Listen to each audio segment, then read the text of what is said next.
To NTM 963 news. Dornakal ఆలయంలో వెండి గద కడియం చోరీ. డోర్నకల్ మండలం గుర్రాలకుంట గ్రామ పంచాయతీ పరిధిలోని టేకులతండ ఆంజనేయ స్వామి ఆలయంలో చోరీ జరిగింది.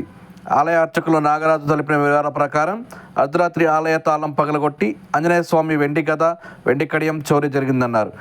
ఆ ఆభరణాల దాదాపుగా 20 తులాలు అంచనా ఉందని వారు తెలిపారు.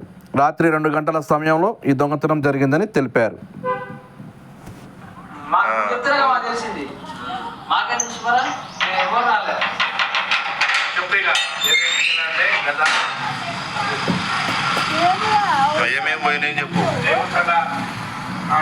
టేకులతండ గ్రామంలో గల శ్రీ అభయ ఆంజనేయ స్వామి దేవస్థానంలో ఈ తాళం పగలగొట్టి ఈరోజు స్వామివారికి కడియము గద చోరీ గురి అయినాయి.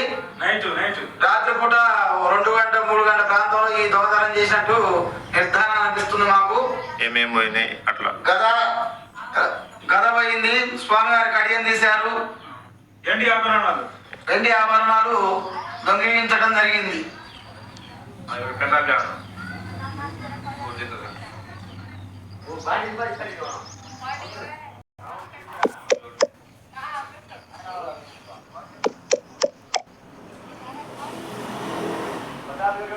ఒకటి